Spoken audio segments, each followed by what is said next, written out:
মনে হচ্ছে আমার একটা পোষা পাখি, সে আমার পিছু পিছু যাচ্ছে। আমি যেদিকে যাচ্ছি, আমি যেভাবে কমান্ড করতেছি, সে কিন্তু আমার পিছু পিছু যাচ্ছে। ভাবতে অবাক লাগে। আজকে ছুটির দিন ছিল, তাই আমাদের বন্ধুরা সবাই খেলা করতেছে ক্রিকেট।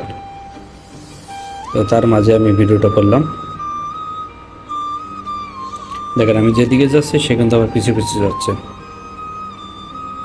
তো এইভাবে আপনারা কিন্তু অ্যাডভেঞ্চার অথবা কোনো সুন্দর কোনো জায়গায় যেয়ে কিন্তু আপনার ক্যামেরাম্যান যদি নাও থাকে, নো টেনশন, আপনি ড্রোনটাকে জাস্ট ফলো মোডটা অন করে আপনি সামনের দিকে হাঁটতে থাকবেন। এবং সবসাথে বেটার হয় যদি ডিজিআইয়ের যে মাইক্রোফোনটা আছে ওটা যদি নেন, তাহলে ড্রোনের যে একটা নয়েজ আছে, যে সাউন্ড আছে, ওইটা কিন্তু মাইক্রোফোনের ভিতরে যাবে না। একেবারে স্মুথলিভাবে আপনি যে কথাগুলো বলবেন সেগুলো কিন্তু অটোমেটিকলি ড্রোনের ভিতরে রেকর্ডিং হবে।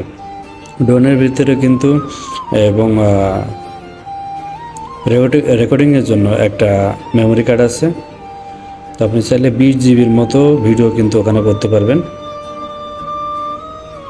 নর্মালি আমি এখনও দেখি না যে 15 মিনিট ফ্লাই করে যায় কি না এবং কত দূর দেওয়া যায়। তো একদিন দেখব এবং ভিডিওটা অবশ্যই আপনাদের সাথে শেয়ার করব যে কত দূর পর্যন্ত ড্রোনটা নেওয়া যায় এবং কতক্ষণ এটা ফ্লাই করা যায়।